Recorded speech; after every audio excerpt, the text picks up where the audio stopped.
What's up, everyone? Hope you're doing wonderful. My name is Neo, and I'm a guy married to a Kikuyu. So you can imagine my lifestyle is definitely full of Kikuyu vibes, a lot of family gatherings, a lot of nyama choma debates, and a lot of hustling. So now, growing up, I am from Rwanda. I didn't really know much about Kenyan groups, but now I am surrounded by one of the biggest, Kikuyu. And so I was super interested in knowing about Kenya and tribes and everything. But one thing I've noticed, and I think probably you have too, is Kikuyus, they pop up in they pop up so much in pretty much any conversation. And I was curious. I was like, why? I actually noticed that I actually haven't even heard about other groups. And so I found it to be very interesting and I wanted to know why, or why is it so? Is it because I'm around the biggest group? Is it because I haven't met other Kikuyus in my life? What is happening? But actually, it's not just me. Even some Kenyans themselves experience the same thing. And so when I did some research about Kenya, I noticed that it is very super diverse. And I think the latest estimate is they have about 57 million people.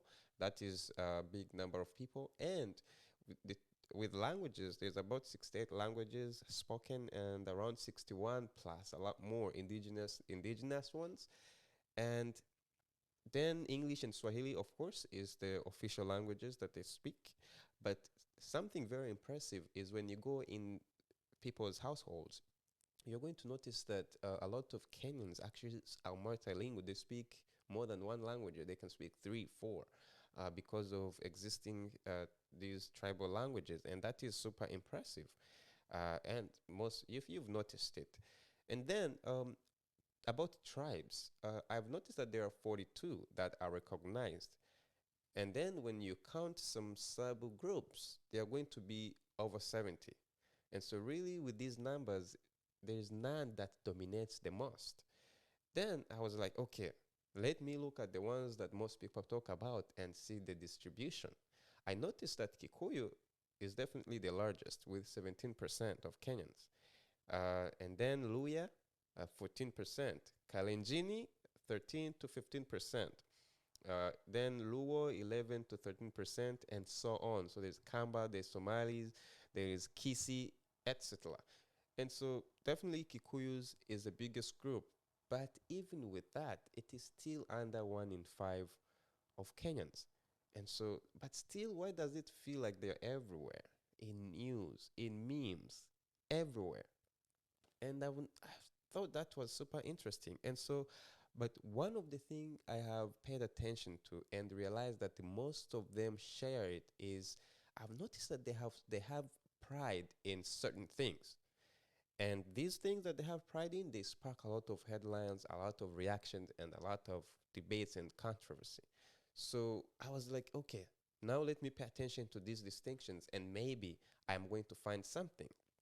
And so here some of the things I've found that they're very, really proud about, but they get debated or envied by other groups. So meaning that Kikuyus are very proud about these characteristics, but it is a different experience for other groups, or other groups say it otherwise. And then this conversation, of course, they are born. So, one, political. In politics, Kikuyus are very proud. Actually, in the 5 presidents of Kenya, 3 of them have been from the Kikuyu. And so a lot of Kikuyus, they see this as like it's a community and it's a proof of strategy. They're smart, they have resilience and they have won a lot of struggles. I think they're connecting this to Mau struggles. And so they have a pride that they have led before, they have been in leadership before, and so they were going to protect their spaces in no matter what it takes. But on the flip side, or what other groups think, is they found out that it's favoritism. This is the terms where the resources seem to flow one way. That's flowing in their side. There's a lot of ethnic entitlement, and all these things.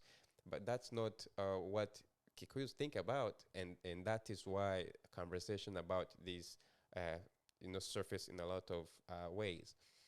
Then hustle and business dominance. In my experience, I have noticed that they're extremely hard workers. They're extremely people who find solutions where there is almost nothing. They are very resourceful. They, like it's impressive. I was nuts. Now, and I don't know. I've not been to Kenya before, but I think if you go there, there's a lot of entrepreneurs that are Kikuyu. And if you look at the Matatu's different shops, I'm sure a lot of them would be owned by Kikuyus. I might be wrong about this, but please, if you are from Kenya, let me know. But the entrepreneurial spirit I've seen in Kikuyus, it's unlike like I've ever seen anywhere else. And that is crazy. Now, on the flip side, I've said everything has a debate about.